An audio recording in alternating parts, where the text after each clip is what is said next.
Olá, pessoal. Sejam bem-vindos a mais um episódio do Dando Mentes. Eu sou o Leonardo Weiner, o seu apresentador.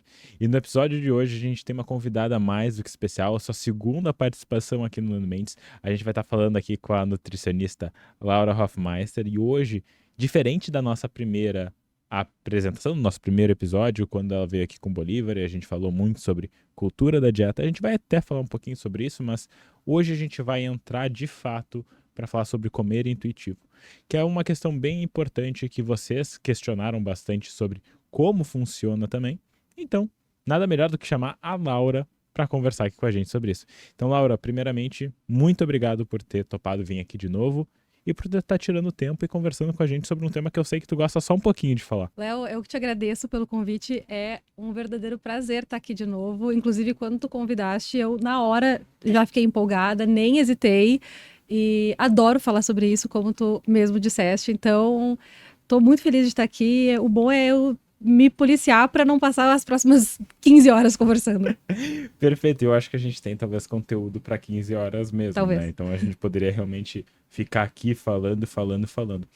Na primeira vez que tu falou aqui, tu te apresentou, mas eu gostaria que tu te apresentasse aqui de novo e falasse um pouquinho da tua trajetória, assim, né, Laura? E talvez até como que tu entrou em contato com o comer intuitivo, porque quando a gente pensa em nutrição, principalmente na nutrição mais clássica, Uhum. talvez a gente não pensa diretamente no comer intuitivo. Como que foi a tua inserção nisso?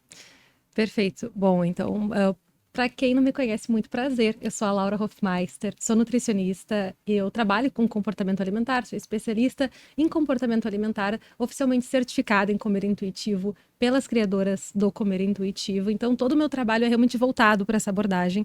E como tu mesmo disseste, ela é diferente da nutrição tradicional. Então, é muito diferente daquilo que a gente imagina quando a gente pensa na nutrição da forma mais tradicional, que é voltada para nutrientes, para emagrecimento, para peso. Então, eu entrei em contato com o comer intuitivo durante a graduação, do meio para o final da minha graduação, quando eu percebi que eu não estava com uma relação tão legal com a comida e comecei a olhar para isso, olhar para dentro, perceber que, olha, ou eu faço parte do movimento que, assim como fez comigo, pode fazer com que pessoas desenvolvam uma relação complicada com a alimentação e com o corpo, uma relação muito extremista, muito exigente, muito autocrítica, que inclusive foge do saudável que a gente sempre busca.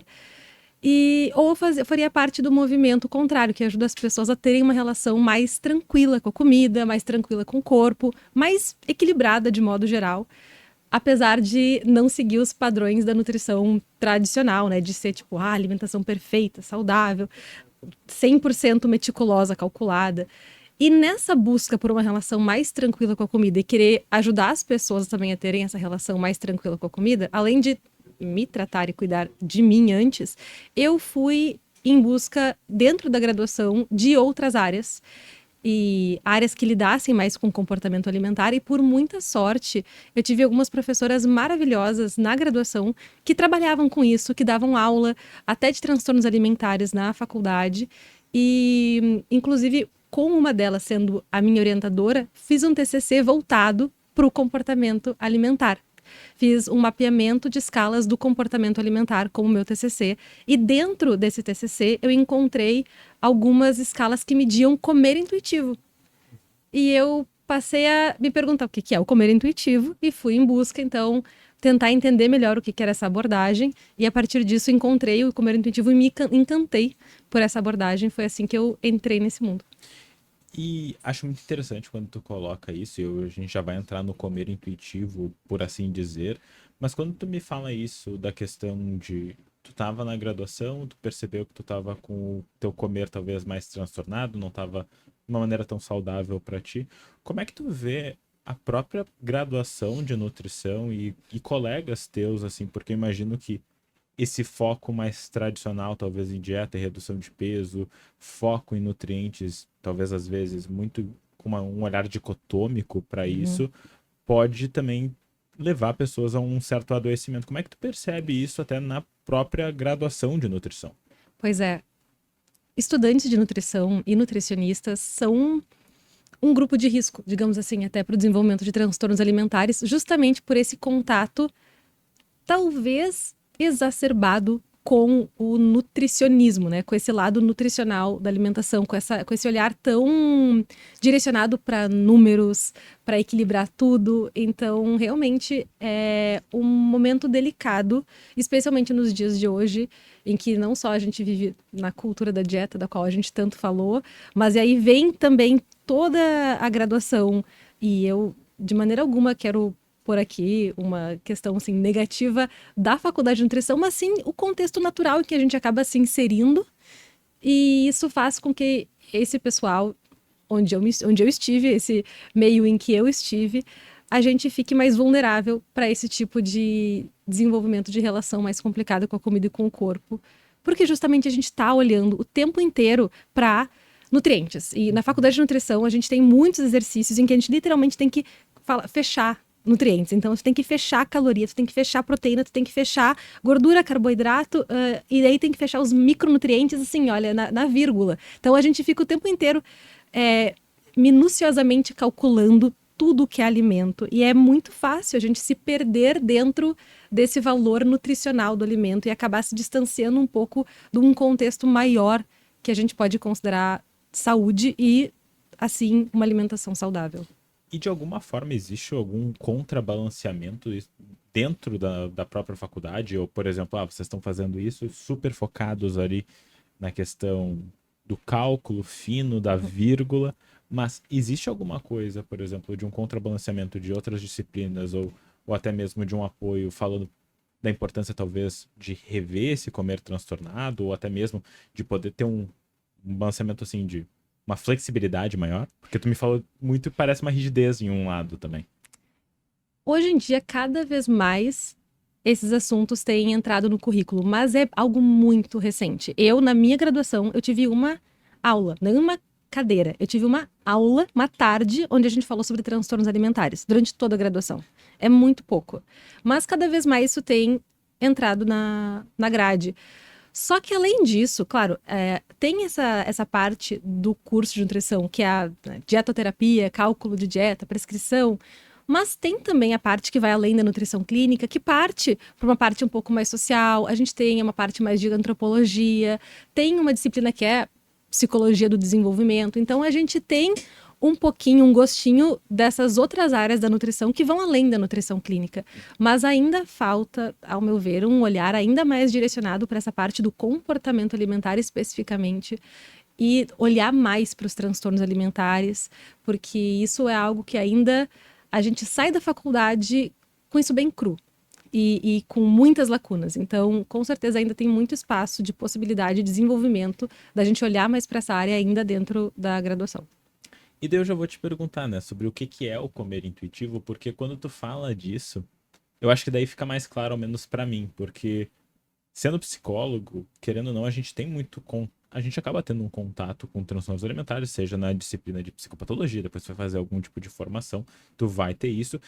E muitas vezes quando a gente tá trabalhando e tá conhecendo os transtornos alimentares, a gente já a gente acaba conhecendo também algumas outras abordagens de como a gente pode estar auxiliando os nossos pacientes. E o comer intuitivo ele já estava sendo postulado algumas vezes para nós, né? Então, talvez alguns psicólogos podem até conhecer um pouco antes de alguns nutricionistas, né? Mas o que é o comer intuitivo? Como é que é isso? Como é que a gente define isso aí? O comer intuitivo é uma abordagem nutricional criada por duas nutricionistas norte-americanas, a Evelyn Tribole e a Elise Resch, na década de 90.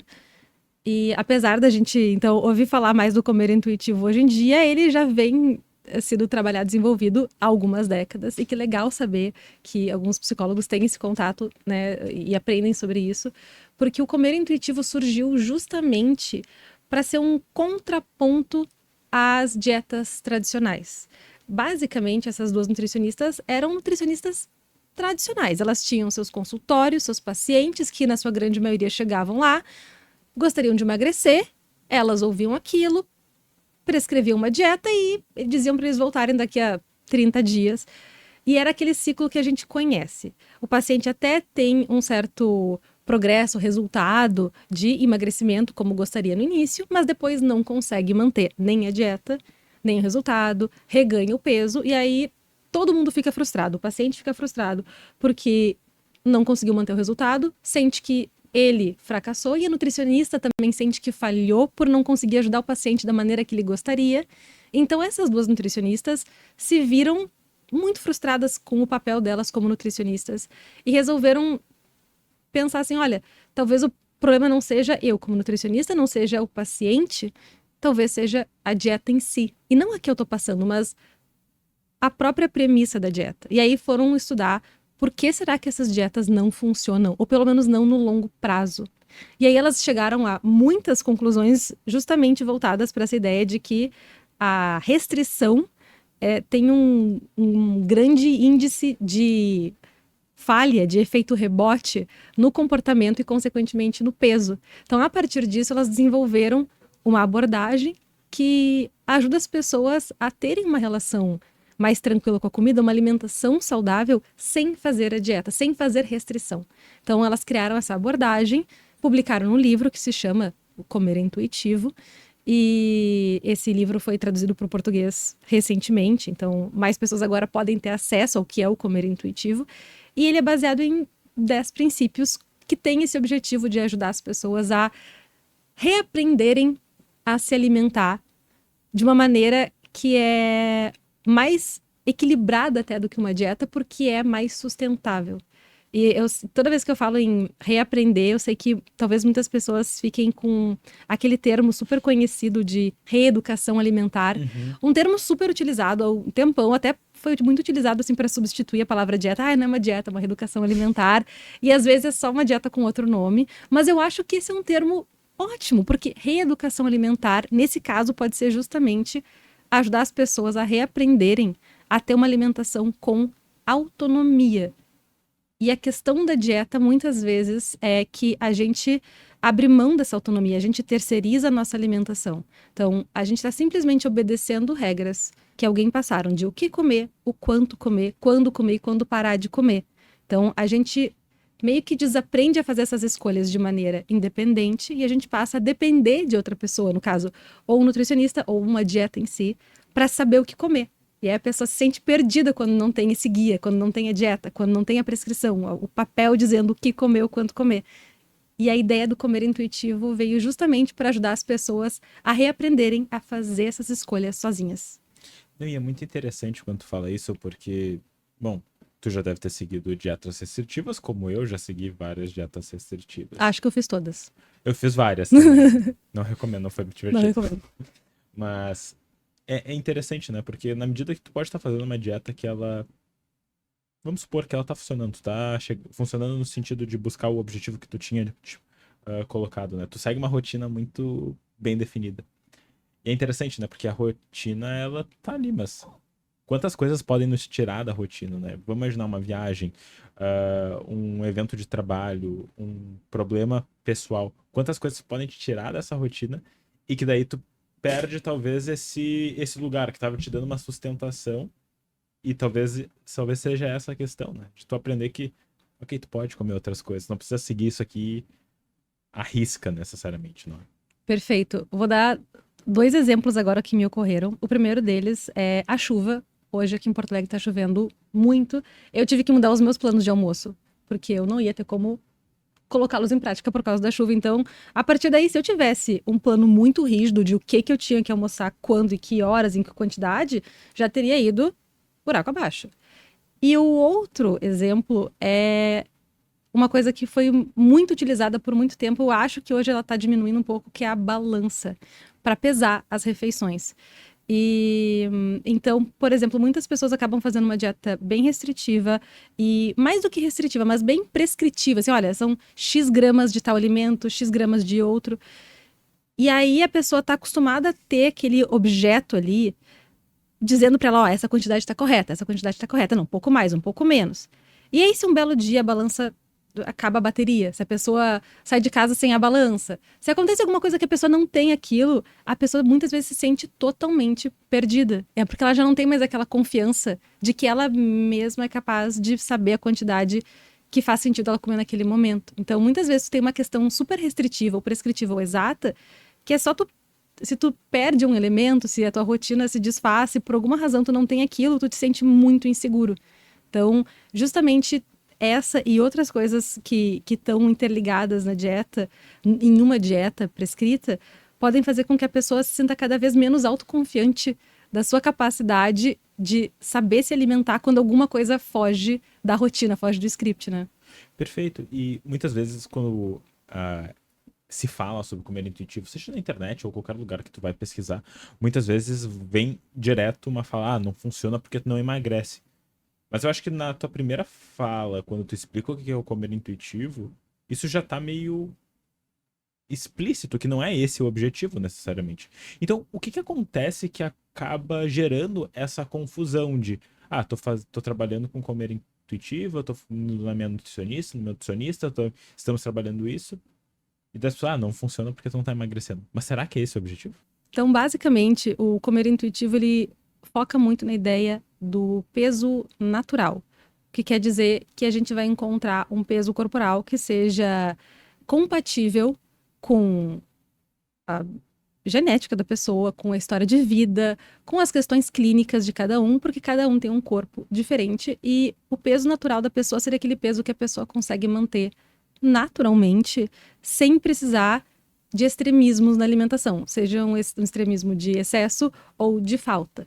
Então, o comer intuitivo, ele tem uma ideia de poder ajudar as pessoas a encontrarem esse peso natural de uma maneira tranquila e, acima de tudo, conseguir manter isso, porque o comer intuitivo fala muito o comer intuitivo preza muito por uma manutenção do peso sem oscilação, porque a oscilação às vezes pode ser ainda mais danosa para a saúde do que a gente imagina. Então, esse engorda, emagrece, esse efeito sanfona. Então, muito do que se fala do comer intuitivo em volta do peso é uma consequência natural e não um objetivo. E aí, quando as pessoas dizem, mas o comer intuitivo não funciona, porque nenhum estudo fala que o comer intuitivo emagrece, de fato, a gente não vai achar os estudos falando que o comer intuitivo emagrece, porque os estudos não são conduzidos para isso. Não é pergunta de pesquisa? Não é pergunta de pesquisa, porque justamente não é o objetivo do comer intuitivo.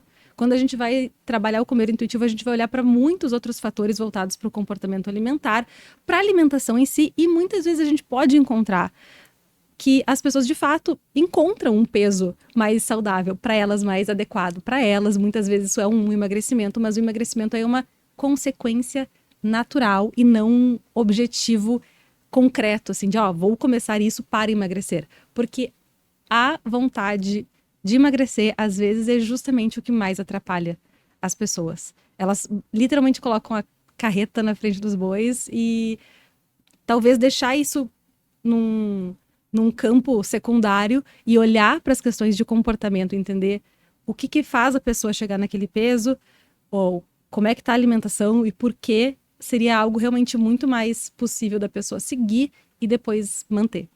Sim, numa lógica de não tratar simplesmente o sintoma, mas sim também entender todo o contexto que faz a manutenção desse funcionamento que pode não ser tão adaptativo para aquela pessoa. Perfeito. Tem uma frase que eu acho que explica muito isso, que é assim, emagrecimento não é comportamento.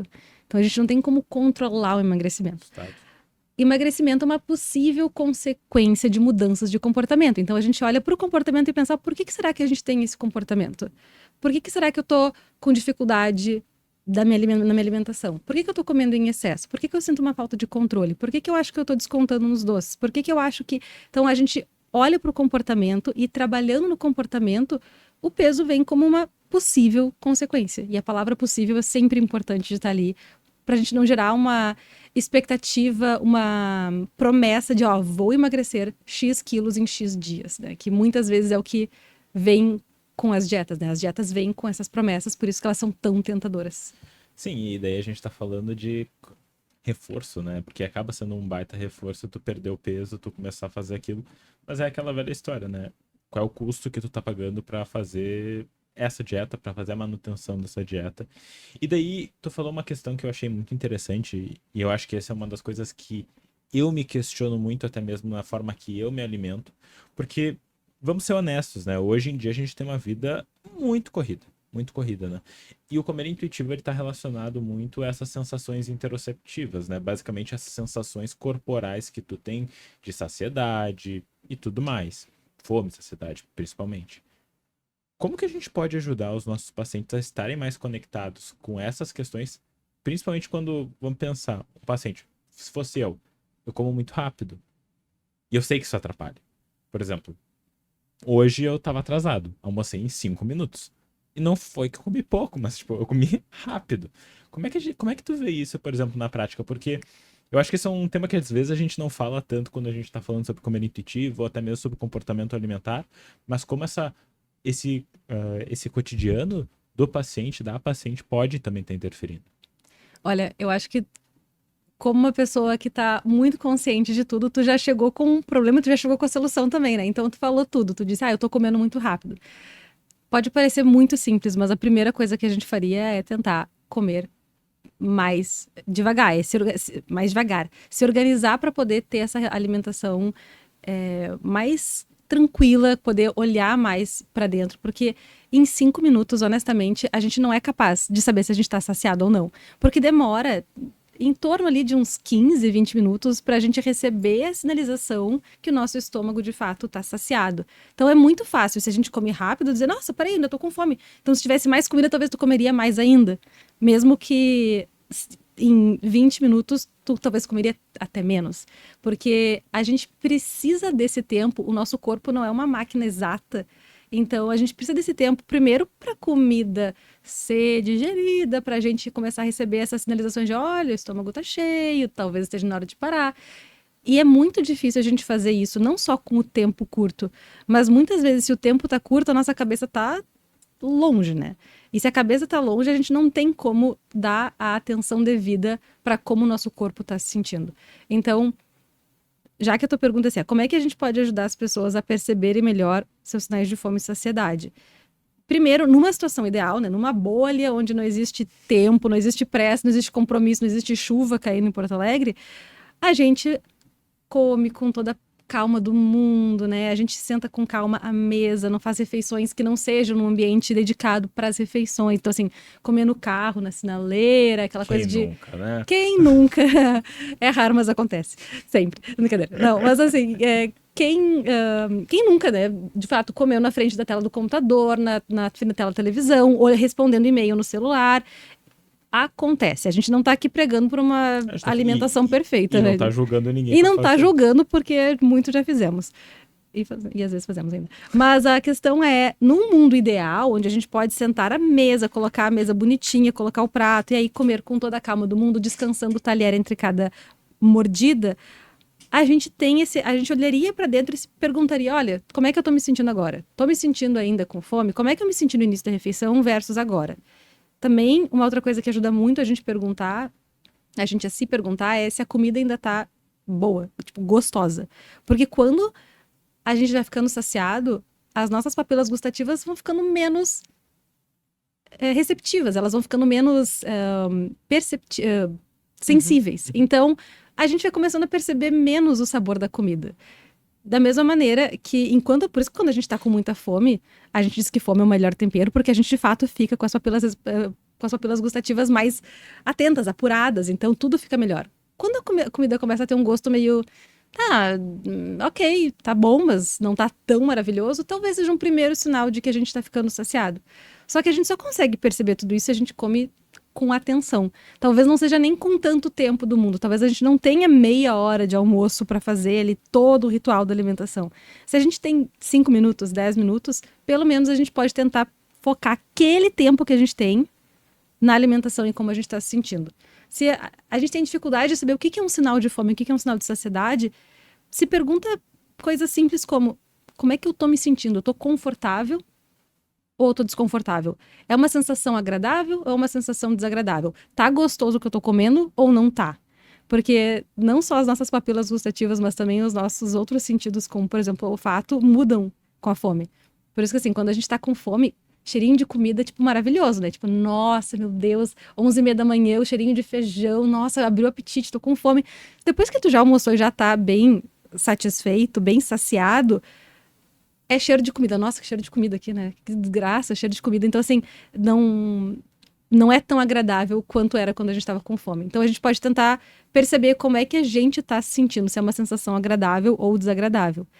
E a outra coisa que a gente pode fazer, na verdade, a maior coisa que ajuda a gente a ter uma sensação de fome e saciedade mais apuradas, é que o nosso corpo confie na gente, que a gente vai poder respeitar esses sinais.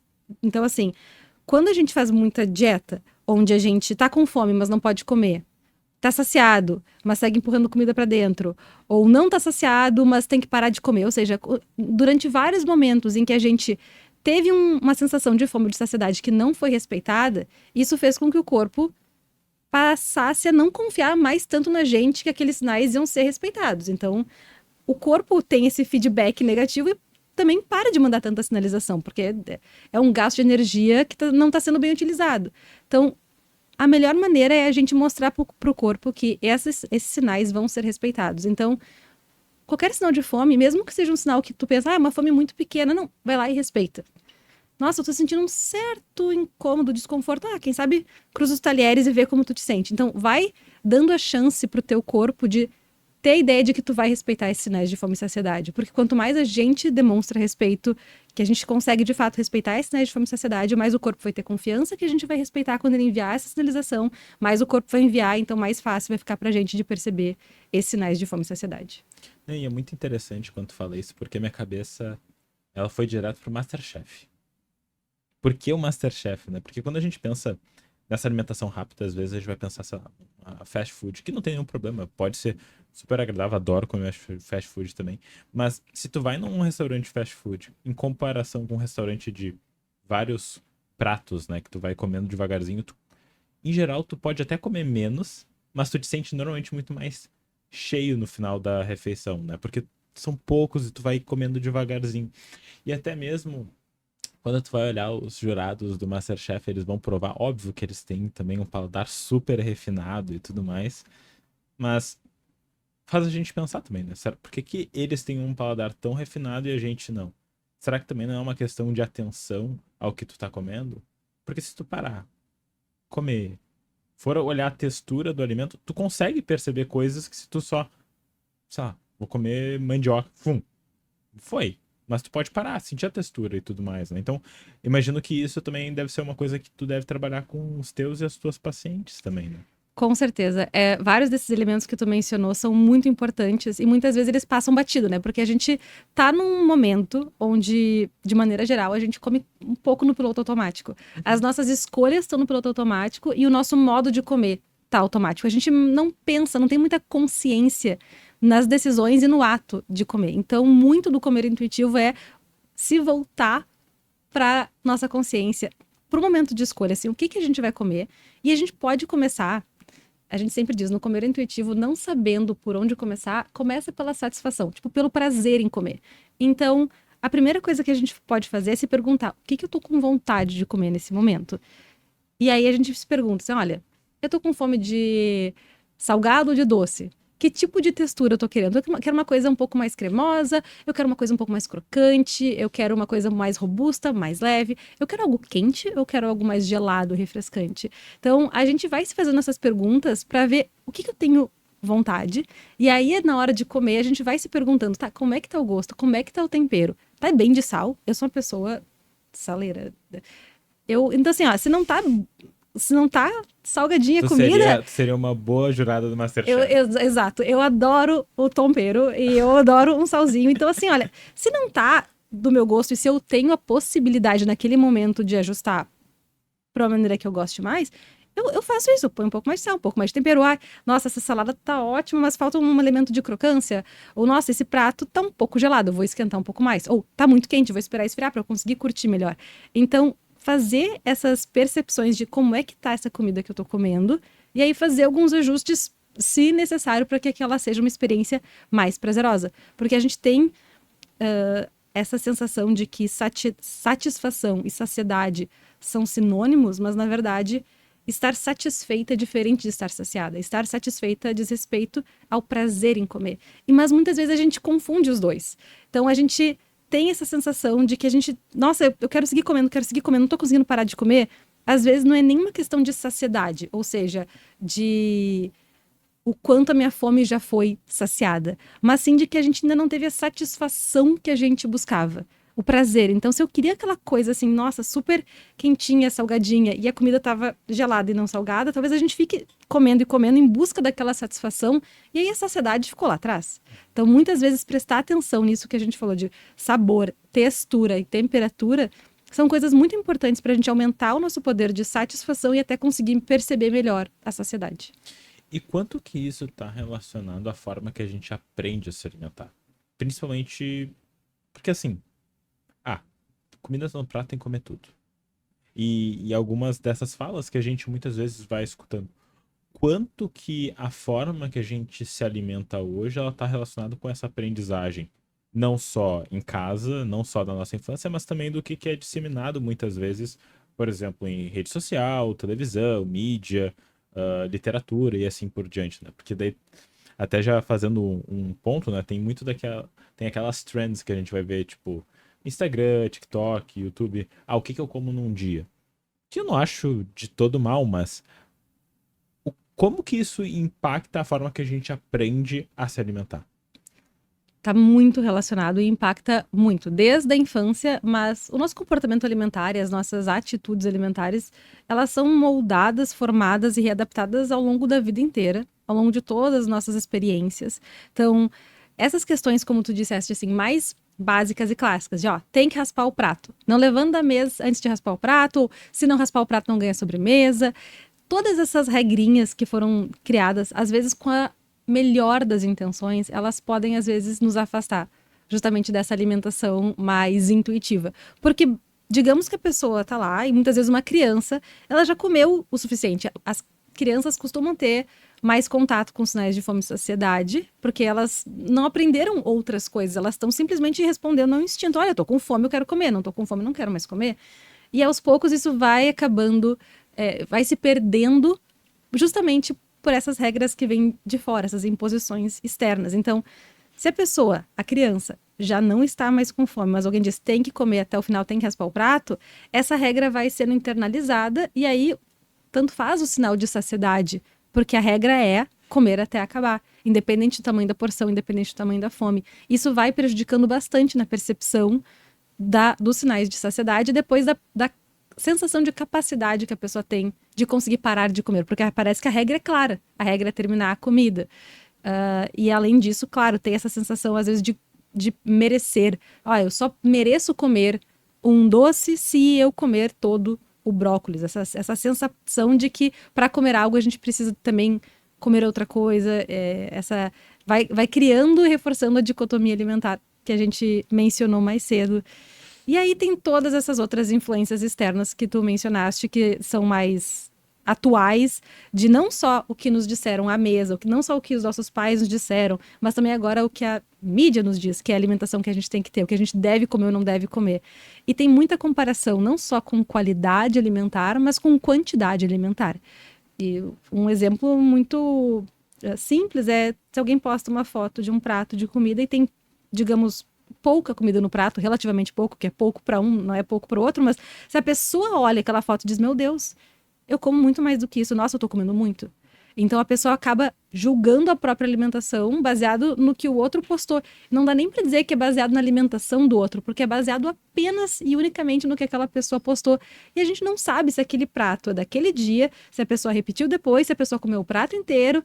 A gente não tem ideia de nada, a gente só vê aquela foto e a gente assume que aquela é a alimentação da pessoa, e aí, a partir disso, cria muitos julgamentos sobre a nossa própria alimentação.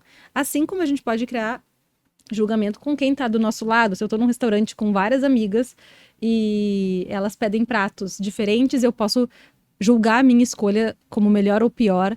Se elas comem mais ou comem menos, eu posso julgar se eu estou comendo certo ou errado. E tem muitas vezes essa questão de homem e mulher, tipo, nossa, não posso comer, uma mulher não pode comer mais do que um homem. Então, cria-se muito julgamento a partir disso. E aí a gente chega nessas trends, como tu mencionou, como, por exemplo, o que eu como em um dia. E aí eu acho que dá um podcast inteiro só sobre isso, porque tem muitos lados. Tu mencionaste, não é de todo mal. Não é necessariamente de todo mal. Não é necessariamente de todo mal. E eu concordo, eu vejo como pode ser, de uma certa maneira, benéfica, se feita com muita cautela e chegando no celular de quem está preparado para absorver aquela informação da melhor maneira possível. Mas vê como tem muitas variáveis aqui, a gente não tem como controlar tudo isso. Então, assim... que a gente não controla, né? Como o outro vai estar interpretando o que a gente está falando. Eu me lembro, esses tempos eu estava vendo, não lembro de quem que era o vídeo, mas falando de todo acompanhamento nutricional e de treino que ele estava fazendo, e ele deixou extremamente claro que era para uma competição específica que ele estava fazendo essa alimentação. Os comentários, se tu for descer pra olhar, eu como muito mais, eu como muito menos. E assim, a pessoa falou tudo que talvez ela deveria ter falado pra, tipo, botar os disclaimers possíveis e imagináveis. Pois é, sabe que essa questão que tu disseste agora, assim, dos disclaimers, trigger warnings, né, aviso de possível gatilho, isso é muito polêmico ainda. A gente não tem como bater o martelo e dizer que, olha, isso com certeza ajuda, porque, na verdade, até esses dias estava vendo uns estudos mostrando que isso gera até mais curiosidade e interesse.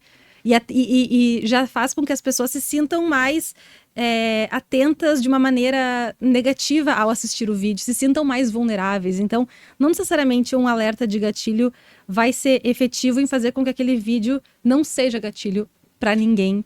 E acaba se tornando realmente muito difícil essa questão de produção de conteúdo por causa do consumo, porque a gente pode participar da produção, mas a gente não está no outro lado recebendo. E como tu disseste, a gente não tem como controlar como é que as pessoas vão perceber e internalizar aquelas mensagens.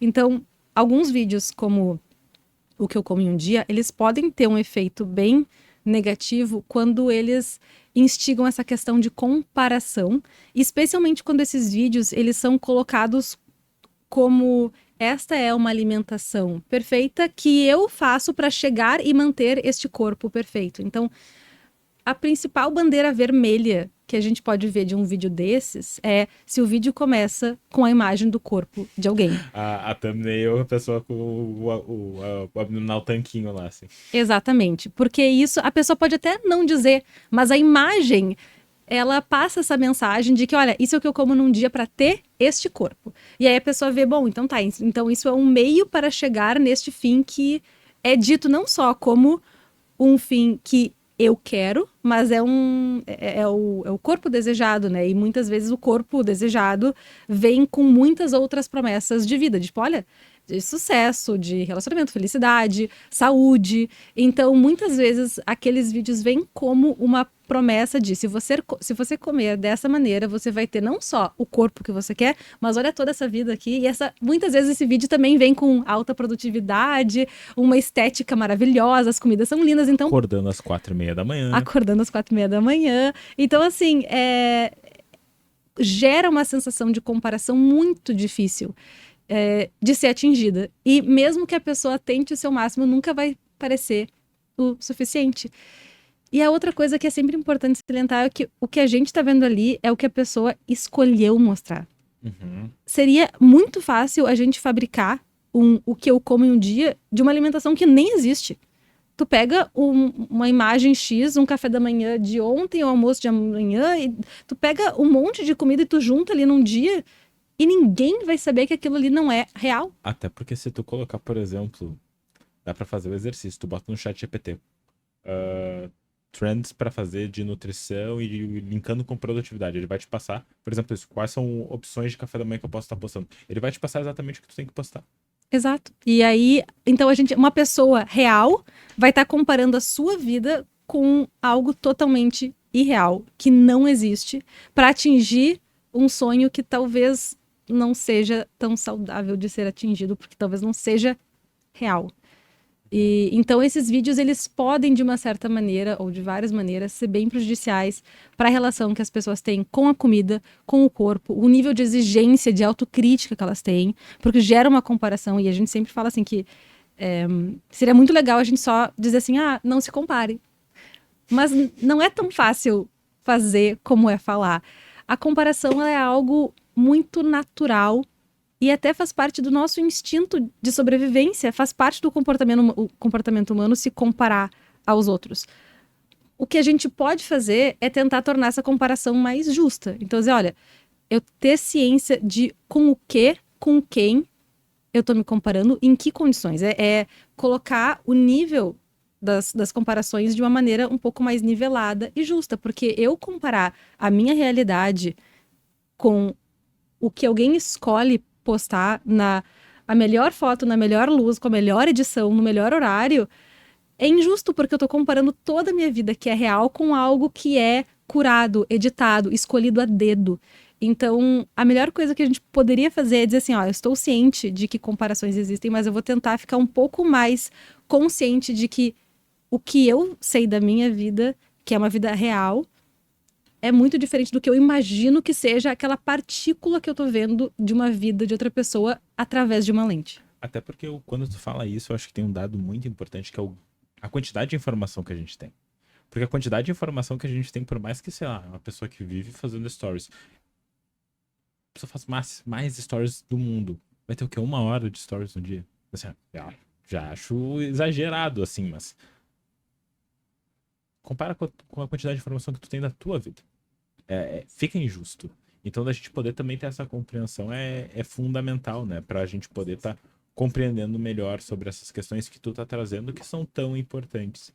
E daí eu te pergunto assim, a gente falou que o comer intuitivo ele não tem o objetivo do emagrecimento. Mas para quem que o comer intuitivo é direcionado, é indicado? É para todo mundo? Todo mundo poderia, ou todo mundo deveria, talvez, conhecer mais do comer intuitivo? Ótima pergunta. Porque a resposta mais simples que a gente poderia pensar é assim: olha, teoricamente, todo mundo poderia ter uma alimentação intuitiva em situações normais. Mas o comer intuitivo pode não ser para todo mundo em todas as fases da vida, em diferentes circunstâncias e situações, porque vão existir situações e circunstâncias em que talvez o comer intuitivo ele não seja possível ou simplesmente não seja adequado e compatível com os objetivos da pessoa. E dessa mesma maneira, às vezes o comer intuitivo ele não é compatível com um momento clínico que a pessoa está passando, que exija uma atenção e uma prescrição nutricional mais específica e direcionada, que exija que a pessoa tenha ali um cálculo mais específico para certos nutrientes. E da mesma maneira, às vezes, um objetivo que uma pessoa tem não vai ser compatível com o comer intuitivo. Às vezes a pessoa, digamos, é um atleta de alta performance que precisa de uma coisa bem mais quantificada, mais prescrita, com o horário certinho, que talvez não tenha a ver com o comer intuitivo, porque talvez aquele não seja o momento de vida que a pessoa está passando. Da mesma maneira, eu sempre reitero que o comer intuitivo não tem como ser para todo mundo enquanto existe insegurança alimentar. Porque segurança alimentar é a gente saber que a gente vai ter o que comer. É ter essa segurança de que tem alimentos em quantidade e qualidade disponíveis para as pessoas. Enquanto uma parte tão grande da população estiver em insegurança alimentar, ou seja, não tiver certeza de onde vem a sua próxima refeição, se é que vai ter acesso a uma próxima refeição, não existe o comer intuitivo possível para todo mundo, porque o comer intuitivo ele parte de um princípio em que a gente tem disponibilidade de alimento, em que a gente tem permissão para comer o que a gente quiser, puder ou precisar. E enquanto existir insegurança alimentar, simplesmente não tem como ter comer intuitivo para todo mundo. Eu acho muito importante tu falar sobre isso, porque circunstâncias especiais demandam olhares especiais. Eu acho que entra muito nessa questão, né? Que às vezes a gente tenta colocar todo mundo dentro da mesma caixinha quando são pessoas diferentes em contextos diferentes. Tu falou do atleta, eu fico pensando naqueles atletas de MMA, por exemplo, que precisam perder peso para luta. A gente pode se questionar muito quão saudável é isso, tanto que até existem diretrizes de quanto que eles podem perder de peso antes e depois, mas ok, talvez naquele contexto não tenha outra possibilidade, mas é o meio de subsistência da pessoa, ela vive para aquilo, né? Então, também ter essa compreensão e da questão da insegurança alimentar, eu acho que é fundamental tu falar isso, até porque, de novo, é muito fácil a gente olhar para o mundo a partir da nossa lente, né? Mas a gente conseguir ter essa visão mais expandida, até pensando no nosso país, Brasil, é fundamental quando a gente vive num país que a insegurança alimentar ela existe e é importante a gente ter essa visão. E daí pensando também na questão do comer intuitivo, né? Tu falou, né? Ele não é o para emagrecimento, mas o que que a gente tem de evidências do comer intuitivo?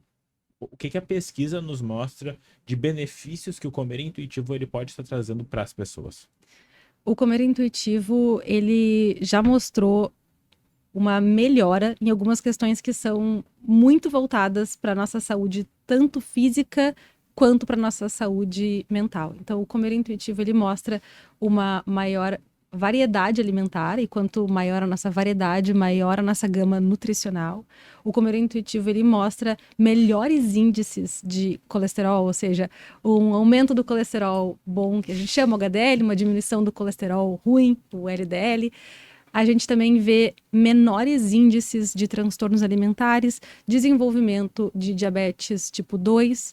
A gente vê um maior, e aí eu vou usar um termo que o Bolívar, no nosso último podcast, falou que talvez não seja o melhor, mas nos estudos em que eu li, o termo era autoestima, então uma maior autoestima de quem pratica o comer intuitivo, mas há de se conversar se esse é o melhor termo Talvez para o melhor que descrever. a gente tenha hoje, né? Talvez a gente não Exato. tenha o melhor ainda a vir num próximo podcast. E o comer intuitivo, ele também mostra uma menor oscilação de peso, que como a gente falou mais cedo, né? A oscilação de peso é aquele efeito sanfona, engorda, emagrece, engorda, emagrece. E já tem vários estudos mostrando como a oscilação de peso é uma das coisas mais danosas para a saúde, especialmente a saúde cardiovascular. Então, poder manter um peso, encontrar um peso saudável e conseguir manter esse peso no longo prazo é realmente mais benéfico para a saúde do que perder aqueles 5 quilos, que parece que sempre falta.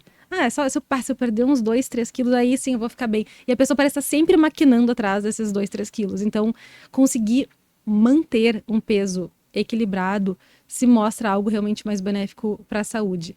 E, além disso, o comer intuitivo, ele também mostra uma melhor percepção dos nossos sinais interoceptivos, que tu falou mais cedo, né? Esses sinais internos de fome e de saciedade. Então, a partir disso, a pessoa tem mais independência e autonomia alimentar. Porque quando a pessoa tem uma maior percepção e confiança dos sinais internos do corpo, ela se sente muito mais capaz, e ela de fato é mais capaz de escolher quando comer, quando parar de comer, o que comer, em que momento. Então, essa capacidade que o comer intuitivo nos ajuda a desenvolver e reaprender, resgatar que um dia a gente já teve dos sinais internos de fome, de saciedade, de vontade. Então, o comer intuitivo, ele direciona muito a gente a ter essa maior percepção dos sinais do corpo. Não só de conseguir diferenciar, por exemplo, fome e vontade de comer, que é uma das maiores dúvidas que as pessoas têm. Mas eu não sei quando é que é fome, quando é que é vontade de comer. Sim, a gente no meio do caminho desaprendeu. Então, a gente acaba resgatando bastante desses sinais. E qual é o papel da nutricionista, do nutricionista na educação do paciente em relação a isso, como tu falou, fome e vontade de comer? Qual é o teu papel, por exemplo, para ajudar um paciente, uma paciente, quando ele ou ela tá buscando esse tratamento contigo? Porque tu falou que eu acho que já de partida acho que tem um papel educacional muito grande, não é? Com certeza. O nutricionista, ele tem um papel. Eu só não vou dizer que é o papel principal, porque o papel principal é a da própria pessoa que está ali buscando, né? No caso, o paciente. Mas, com certeza, o nutricionista, ele é. Às vezes a gente pode usar o termo facilitador do processo, ou às vezes um terapeuta nutricional, mas existem algumas qualificações específicas para esse termo. Mas ele tem um papel educador. Eu acho que talvez educador seja uma das melhores maneiras, que é tentar fazer a pessoa perceber essas questões, fazer as perguntas certas para a pessoa acessar essas questões e aí olhar para esses comportamentos, olhar para essas dificuldades e tentar entender assim, olha, ao longo do teu dia, ao longo das tuas refeições, como é que tu te sentes, quais são as tuas dificuldades. Então, realmente é uma questão de ajudar a pessoa a olhar para dentro, perceber e também tentar diferenciar esses termos que muitas vezes foram distorcidos, né? Muitas vezes a gente tem chega a gente com muito medo de ter fome, né? Então, assim, eu fico beliscando o dia inteiro porque eu tenho medo de ter fome. Eu sempre tenho muitas coisas na bolsa e eu acabo comendo, fazendo vários lanches porque eu tenho medo de ter fome. Então, a gente dá primeiro um passo para trás para entender por que essa pessoa tem medo de ter fome. O que a pessoa entende por fome? Porque, afinal de contas, sentir fome e passar fome são coisas diferentes. Então, a primeira coisa é, inclusive, como a gente conversou no outro podcast, né, definição de termos. Então, primeiro a gente vai tentar entender, porque não adianta a gente ir em busca de uma saciedade se, ao falar saciedade, eu penso numa coisa e o paciente pensa em outra. Então, antes de qualquer coisa, a gente vai tentar esmiuçar o que a alimentação significa para aquela pessoa e como ela compreende todos esses comportamentos alimentares dela e esses sinais que ela sente ou não está sentindo.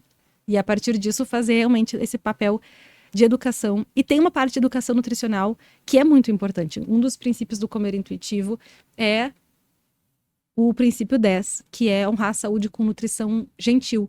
E aí entram aqueles nutrientes que a gente tanto fala de os carboidratos, as proteínas, as gorduras, as fibras, os micronutrientes. Eles têm um papel, eles são importantes, eles não estão aí à toa.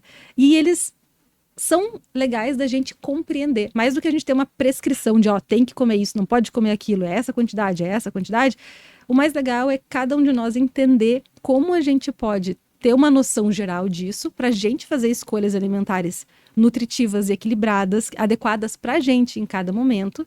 E aí o nutricionista pode ter esse papel justamente de educar, sem que isso traga um peso moral, né? De tipo, esse alimento é errado, esse alimento é o milagroso. Então tem muito desse papel de educar e também de desconstruir muito do que foi deturpado ao longo dos anos de dieta. E qual o impacto e a importância da gentileza nesse processo? Da gentileza do paciente consigo mesmo, mas também do profissional que está acompanhando esse paciente.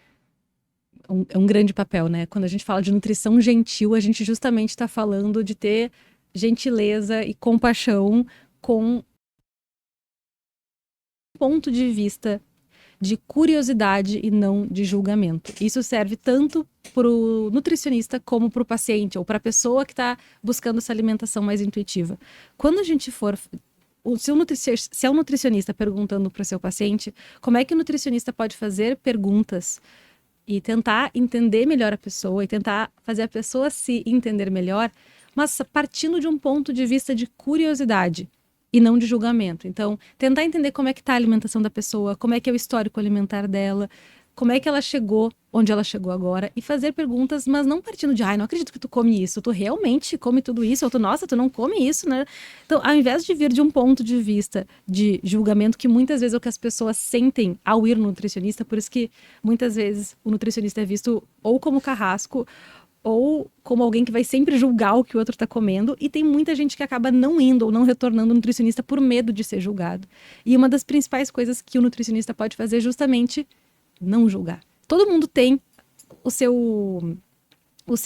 talvez o julgamento ele seja inerente ao ser humano, mas a gente pode transmitir pro paciente um ponto de vista mais neutro, a gente pode trabalhar no nosso próprio julgamento e não transmitir esse julgamento para o paciente, sim uma curiosidade de, olha, eu quero te ajudar, eu quero te entender para que nós dois aqui possamos trabalhar juntos. Então, partir de um ponto de vista de curiosidade, assim como a pessoa pode vir de um ponto de vista de curiosidade nas suas questões, nos seus autoquestionamentos.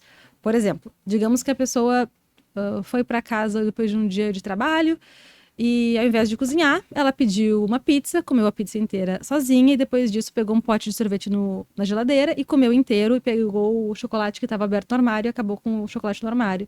E a pessoa simplesmente começa a se bombardear de julgamentos. Não acredito que eu fiz isso, nossa, eu sou muito fraco, falta disciplina, olha o que eu fiz. E aí, então, assim, vem muita culpa, muito julgamento. Então, é natural que isso aconteça por causa de todo mundo o mundo que nos cerca e também todo mundo interno que vive dentro da pessoa, mas tentar sair desse papel de se julgar e tentar entender, mas por que isso aconteceu? Por um ponto de vista assim, de curiosidade, por que será que eu cheguei em casa hoje e resolvi pedir a pizza ao invés de cozinhar? Será que aconteceu alguma coisa ao longo do dia que me impediu? É o meu cansaço? É uma falta de estrutura na rotina? Eu tenho alguma emoção que eu esteja descontando na alimentação? Por que eu senti que eu precisava comer tudo? Por que eu fui em busca desses alimentos nesse momento? Então, é tentar se entender ao invés de se julgar Então, acho que quando a gente fala de nutrição gentil e de gentileza nesse processo, talvez a melhor maneira da gente entender seja substituir o julgamento pela curiosidade. Porque o questionamento e a reflexão são muito importantes. E normalmente a gente pula da reflexão direto para o julgamento. Então seria interessante a gente dar um passo para trás e tentar se entender, tentar olhar para esses momentos, para esses comportamentos e tentar entendê-los muito como curiosidade da gente se entender melhor. É aquela velha história, né? Que o paciente ele não é uma categoria diagnóstica, ele não é um critério diagnóstico, ele não é uma psicopatologia ou uma patologia, mas é uma pessoa que tem uma história e um histórico, né? E a gente poder entender essa história, histórico e até de aprendizagens mesmo, como que tu aprendeu a te alimentar, por que que tu te alimenta dessa forma, o que que aconteceu nesse dia. Porque às vezes é muito fácil, né? Tá, comi a pizza, como o exemplo que tu deu, e olhar pra isso e te julgar e te questionar. Mas se tu parar pra entender e olhar de uma maneira mais gentil, não é que tu tá desconsiderando que talvez tenha sido uma tomada de decisão que tu não gostaria de ter tomado. Ok. Mas se a gente pode olhar, a gente pode também pensar sobre outras ações que a gente pode estar tomando no futuro, né? Então eu acho que isso é muito, muito importante. E daí pensando no comer intuitivo, o que que tu acha, assim, ou qual é o maior equívoco que as pessoas fazem ou falam sobre o comer intuitivo? Porque muito se fala e às vezes a gente vai ver em caixinhas de perguntas aqui e ali, mas qual é o maior equívoco que tu, que trabalha com isso, que tem a tua prática muito voltada para isso, que tu vê, assim, em rede social, mas também não só em rede social, mas como um todo, assim? Um dos maiores equívocos, porque realmente daria para fazer uma dissertação aqui de vários, mas um deles é essa percepção ou essa ideia de que o comer intuitivo é uma abordagem que não liga para a saúde, não liga para nutrientes, e que é uma ideia de é uma permissão de comer tudo o tempo inteiro sem critério. E esse é um dos maiores equívocos, porque justamente não é uma questão de não ter critério, é uma questão de justamente ter mais consciência. Essa permissão que a gente fala dentro do comer intuitivo, ela não é uma questão de comer tudo o tempo inteiro. Se permitir comer tudo o tempo inteiro, muitas vezes é uma grande chave para que a gente consiga, de fato, fazer escolhas mais conscientes de quando a gente quer comer, quando faz sentido comer algo, quando não faz sentido. Porque a falta de permissão, ela deixa muito mais confusa a nossa percepção de será que a gente de fato quer algo naquele momento ou não. Porque a gente, quando faz dieta, a gente tem muitas proibições de alimentos, de quantidades, de grupos alimentares, de horários. Então, a ideia é que se a gente tivesse permissão, a gente comeria tudo. Ah, se alguém dissesse que eu posso comer tudo, nossa, eu viveria de McDonald's, de sorvete, de chocolate, e eu comeria isso o tempo inteiro, todos os dias. E muitas vezes essa percepção que a pessoa tem, ela vem justamente de uma não permissão. Essa ideia de achar que com permissão a pessoa comeria isso o dia inteiro, todos os dias, vem de uma restrição. Seja uma restrição prática em que a pessoa faz dieta ou uma restrição cognitiva, onde mesmo que a pessoa não faça essa dieta, ela talvez não pratique essa dieta, a restrição cognitiva vem da proibição que ela se concede, ou seja, ela considera aqueles alimentos errados, proibidos. Então, só de considerar aqueles alimentos proibidos já faz com que a gente tenha uma ideia de que se a gente pudesse, se eles fossem permitidos, eu comeria eles o dia inteiro, todos os dias. E aí, então, a permissão que, na verdade, o comer intuitivo nos concede não é simplesmente comer tudo o tempo inteiro. É a permissão de considerar. É a permissão de escolha. Eu acho que isso é uma questão que a gente se afasta cada vez mais. Toda vez que a gente faz uma dieta, a gente se afasta das escolhas, porque a gente está terceirizando essas escolhas alimentares. Comer intuitivo te devolve essa escolha, que muitas vezes é muito mais difícil do que simplesmente obedecer regras, porque você tem que olhar para dentro e ver o que faz sentido para ti naquele momento. Isso é realmente bem mais trabalhoso, demanda mais tempo, mais energia, mais autoconhecimento. Então não é a solução mais prática, mas essa permissão que o comer intuitivo nos concede é justamente a permissão de escolha e não simplesmente uma avalanche de comilança eterna. E essa é uma das grandes distorções que se fazem, né, sobre o comer intuitivo, que seria simplesmente abrir a porta e passar toda a comida do mundo o tempo inteiro sem critério, e aí tanto faz a saúde, né? Isso definitivamente não é algo que o comer intuitivo prega. O comer intuitivo, ele não diminui a importância da saúde física, muito menos da saúde mental. O comer intuitivo não diminui o papel dos nutrientes na alimentação e a importância dos nutrientes na alimentação. Ele só expande o olhar e olha para a alimentação de uma maneira mais amplificada, que vai além de nutrientes. Então, tem os nutrientes, mas também tem as questões sociais, as questões culturais, as questões emocionais, comportamentais e todos esses outros, todas as outras esferas da alimentação que compõem uma alimentação saudável. Eu acho muito legal quando tu fala sobre a questão de autonomia. Porque autonomia não é necessariamente algo fácil. Não é algo necessariamente prático, assim, que todo mundo consegue rapidamente. Se a gente for pensar uma questão de liberdade, por exemplo, financeira e tudo mais, liberdade geográfica, qualquer questão assim, a gente sabe que muitas vezes isso está associado a muito trabalho que está ali por detrás. Então, quando a gente pensa também nessa liberdade de escolha para alimentação, acho que tu vai concordar comigo que isso também está relacionado a muito trabalho de compreensão sobre si mesmo e sobre a condição no sentido de contexto que tu está inserido para tu tomar as tuas decisões. Então não quer dizer que porque não é fácil que também não é algo que a gente não vai estar buscando. Talvez seja exatamente isso que a gente precisa buscar. Exato. Muitas vezes a gente vê que o comer intuitivo ele vem depois de muitas e muitas e muitas dietas, justamente porque durante tanto tempo a gente buscou aquela saída Pílula mágica, mágica. exato, a gente buscou aquele atalho, do tipo, eu penso no final, eu quero perder X quilos ou eu quero ter o corpo X. A maneira mais fácil e rápida me parece ser essa dieta, porque é só seguir. Tá ali, ó, tá ali, as instruções estão ali, eu tenho que comer isso, eu não posso comer aquilo, eu tenho que comer isso nessa quantidade, essa hora, vou só seguir. Daí é como se tu tivesse simplesmente abdicando de fazer escolhas, tu tá obedecendo. Aí, essa não funcionou, tu tenta a próxima, e elas podem até funcionar por um período de tempo, mas depois a pessoa não consegue manter ou a dieta, ou os resultados, ou nenhum dos dois. E aí ela vai tentando outras e outras e outras, até que a gente diz, tá, já tentei de tudo, tô muito frustrado, parece que eu não consigo fazer uma dieta, mas também não consigo ficar sem. E é nesse momento em que a pessoa se sente perdida, que ela sente que ela não sabe se alimentar sem ter uma dieta para seguir, que a gente diz, olha, então agora tá na hora da gente tentar retomar essas escolhas pra gente, todas essas escolhas que a gente terceirizou, a gente vai tentar tomá-las de volta pra gente. E isso exige muito mais autoconhecimento, exige muito mais da nossa capacidade de olhar pra dentro e perceber o que faz sentido pra mim nesse momento, o que não faz, quais são as minhas prioridades, como é que eu tô me sentindo, quais são os meus objetivos, como é que é a minha rotina, como é que eu me sinto comendo isso, como é que eu não me sinto. Então, realmente exige muito mais mentalmente, exige bastante do nosso tempo, da nossa atenção. E muitas vezes ela vem depois de muito a gente tentar encontrar esse atalho, né? E quando a gente percebe que não existe atalho, talvez a maneira mais eficiente seja justamente fazendo o trabalho mais difícil, que exige mais da gente, que é não terceirizar essas escolhas, mas sim tentar fazer essas escolhas de maneira própria, com autonomia e independência.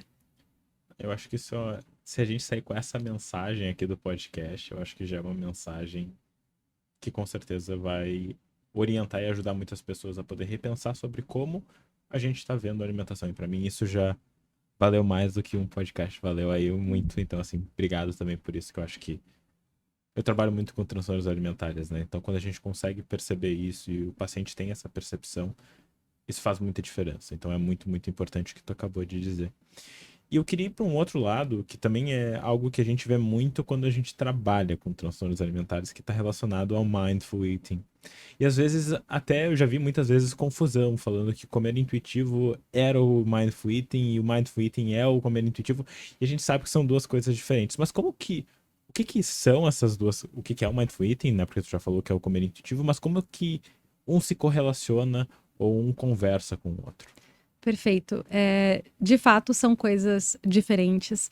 Se a gente colocasse um termo nos dois, seriam abordagens diferentes. Mas elas podem se complementar, porque muito do que o mindful eating, que se a gente for traduzir, é comer com atenção plena, mas está dentro do mindfulness, que é uma coisa um pouco maior. eles têm muitos dos mesmos princípios e ideias. Não é exatamente uma coisa igual a outra, tem algumas coisas que se diferem ali, mas basicamente o Mindful Eating tem algumas ferramentas que nos ajudam a ter uma alimentação mais consciente, com mais atenção, e isso pode ser muito, muito útil e caber muito dentro do comer intuitivo para um momento de prática, de fato sentar e comer. Então o Mindful Eating, ele muito mais está nesse momento prático da refeição, de como a gente vai comer, de comer com mais atenção, de comer com mais consciência, de fazer as escolhas alimentares, mas também focar muito nesse momento da alimentação. Então tem vários exercícios que são feitos para ajudar as pessoas a se colocarem de volta no lugar presente. Então tem meditação, são práticas de fato saborear o alimento, a textura e perceber melhor como o corpo está se sentindo, e que podem ajudar muito quem está nesse caminho, nesse processo do comer intuitivo. Então não são sinônimos, um não é tradução do outro, não são exatamente iguais, não têm exatamente os mesmos princípios, mas eles podem se ajudar. Eles têm muitos pontos em comum, especialmente essa questão de comer com mais atenção e com mais consciência. Então, o Mindful Eating pode ser uma prática que cabe muito dentro de quem está tentando praticar o comer intuitivo. Aquela coisa, né? Um não é o outro, mas um pode ajudar o outro. Com certeza. E é bem interessante, né? Porque quando a gente pensa, sei lá, tu vai num restaurante, a comida tá muito boa. Eu vou comer devagar pra poder apreciar. Pô, por que a gente não pode tentar fazer isso com um pouquinho mais de... sei lá, com um pouco mais de frequência mesmo, né? Exato. Tem uma dica que eu dou, que ela é meio polêmica, que... Esse é o corte, galera. Essa dica é não deixar o melhor pro final. A gente tem esse hábito, e eu já fiz isso muitas vezes, que é assim, se tem um prato, seja um prato de comida, ou um lanche, uma sobremesa, a gente olha para aquela parte mais deliciosa e a gente diz, eu vou guardar essa aqui pro final, vai ser minha última mordida. A que tem mais recheio, a que tem mais molho, a que parece mais maravilhosa, sabe? O meião ali. Exato, aquela melhor parte da comida. E a gente tem esse hábito de deixar pro final. E dá para entender, a gente quer terminar a refeição assim numa nota alta, a gente quer terminar com o melhor gosto possível.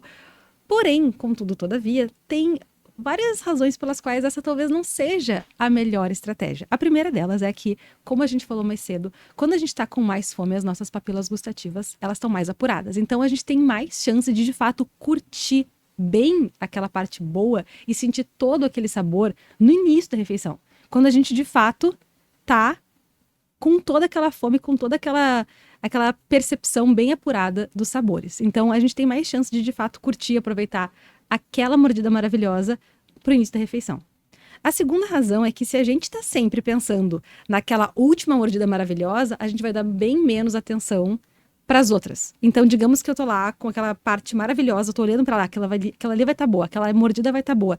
Todas as outras até então, a gente não considera tanto. A gente tá meio que só levando elas para poder chegar na parte boa. Então a gente come com menos atenção, com mais pressa, a gente dá menos valor àquilo que a gente tá comendo, porque a gente sabe, já tá com antecipação para aquela parte maravilhosa. A gente muito possivelmente vai também desconsiderar os nossos sinais de saciedade. Porque se a gente tá mentalizando que aquela mordida maravilhosa vai ser a última, não existe chance da gente deixar a comida no prato. Porque a gente vai sempre querer terminar, porque a gente, de maneira alguma, vai deixar a melhor parte. Então, a gente muitas vezes acaba ultrapassando a barreira da saciedade, porque a gente sabe que tem aquele prêmio maravilhoso lá no final, que é claro que a gente não vai deixar passar. Então, muitas vezes a gente abre mão de respeitar a saciedade, porque a gente deixou aquela mordida maravilhosa por final. E aí é capaz da gente chegar lá, a gente já tá meio empanturrado, e a gente nem vai conseguir, de fato, curtir aquilo, porque a gente já não tá com as papilas gustativas realmente apuradas para curtir todo aquele sabor. Então, pode ser decepcionante. Pode ser que a gente se sinta... Acabe aquela refeição numa nota de, nossa, eu tô me sentindo muito cheio. Nossa, mas deve ter valido a pena, né? Porque olha que mordida maravilhosa que eu deixei pro final. Então, muitas vezes, se a gente começar a refeição comendo o que a gente, de fato, tá com vontade... Primeiro, a gente pode já começar dando nota 10 para satisfação, já começando aquela refeição de uma maneira muito prazerosa.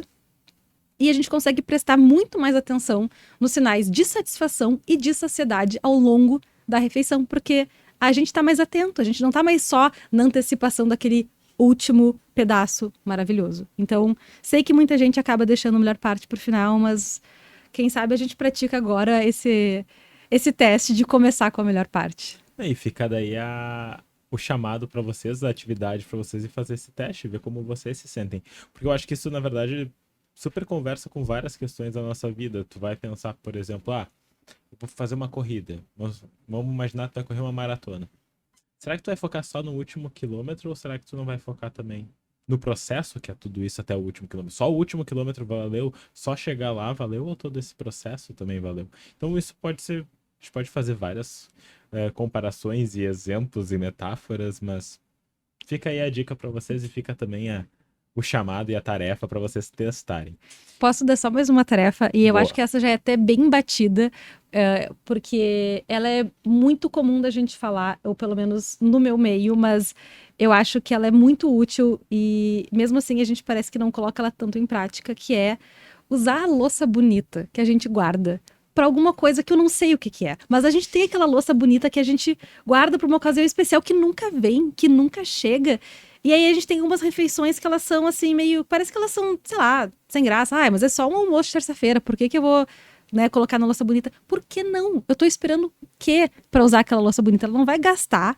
E aquilo vai deixar um momento tão mais especial. A gente vai curtir tanto mais o que a gente tá comendo e vai dar pra gente uma sensação de tipo... Gente, olha só, isso aqui é uma refeição. Ela vale a minha atenção. Ela vale a minha consciência. Então, usar a louça bonita, o talher, o copo. Realmente fazer valer cada refeição, não deixar as coisas, não deixar sempre o melhor pro final, porque o que exatamente a gente tá esperando? E outra, daí a gente vai virar super crise existencial nesse momento. Mas eu já falei isso no outro podcast, mas vale a pena dizer, a gente não sabe, a gente deduz que o sol vai nascer amanhã. Mas se o sol explodir agora, a gente só vai saber daqui a 8 minutos.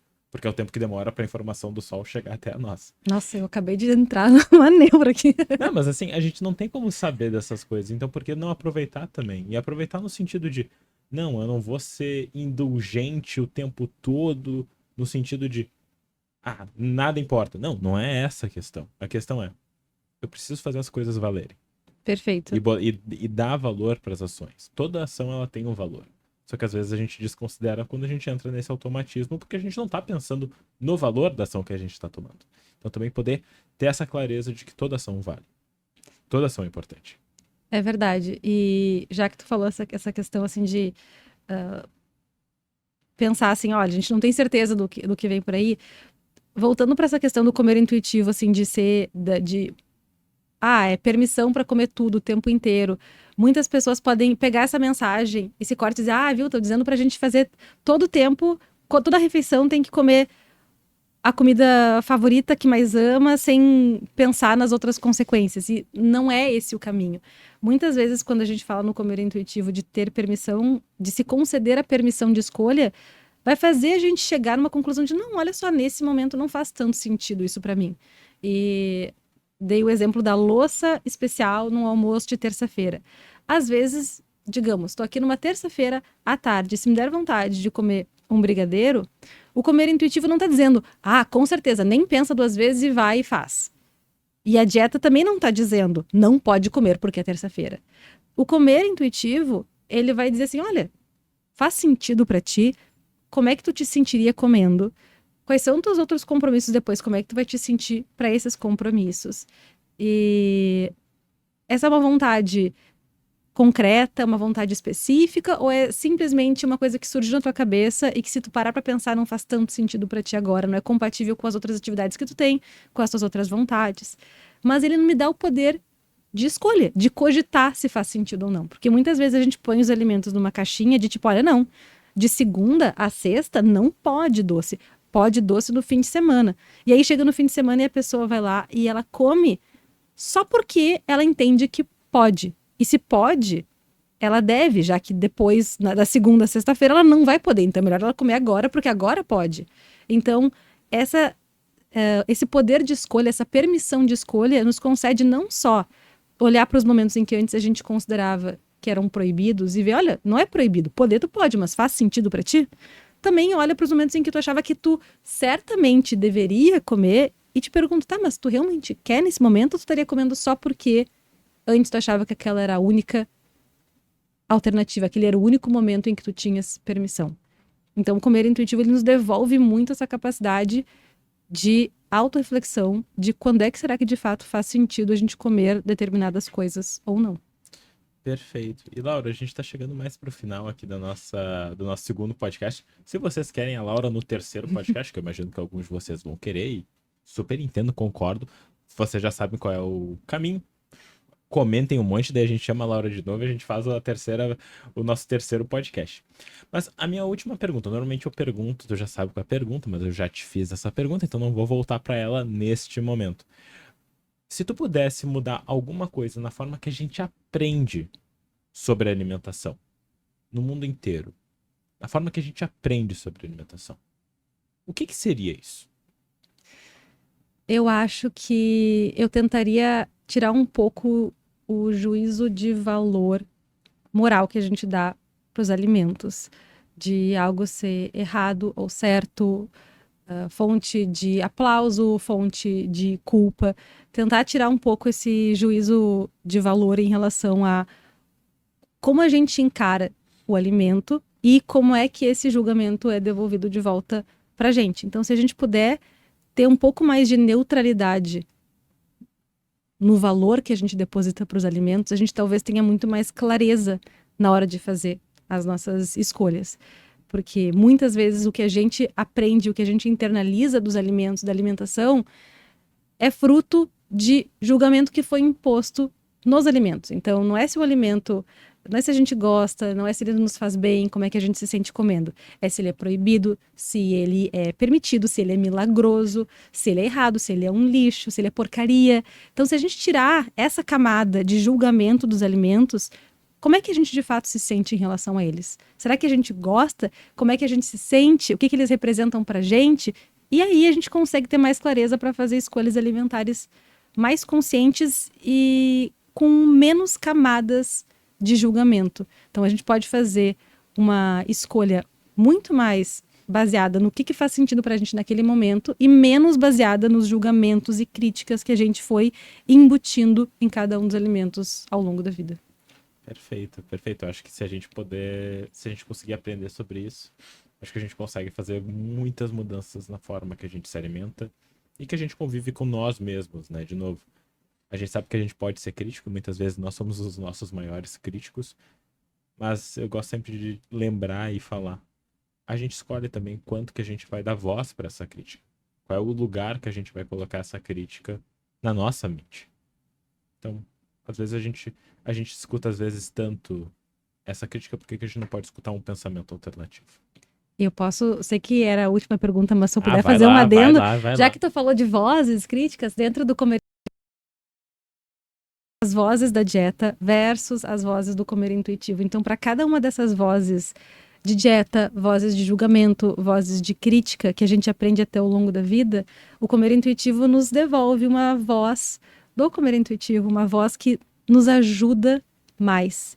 Então, assim, é como se fosse para combater. Então, se tem uma voz crítica de não deveria comer isso porque engorda, tu não pode comer carboidrato depois das 6, tem certeza que vai repetir? Seja uma voz interna que tu mesmo reproduz ou uma voz externa que alguém da tua família ou do teu convívio... Que tu internalizou, né? Exatamente. Então, essas vozes que vão aparecendo, a gente tem alguma voz do comer intuitivo para nos ajudar a combater, para dar uma mudada, que nem a gente falou mais cedo, né? Sair de um ponto de vista de julgamento e entrar num ponto de vista de curiosidade. Então, fica só aí um spoiler para alguns detalhes dentro do comer intuitivo, que existem essas vozes da dieta, as vozes do comer intuitivo, e a gente vai aprendendo quais são as vozes que aparecem para a gente, como é que o comer intuitivo pode nos ajudar a combater essas vozes. Eu pensei em tantas intervenções agora combinadas com nutricionista, com psicólogo, agora a partir disso ia ser tão divertido de fazer.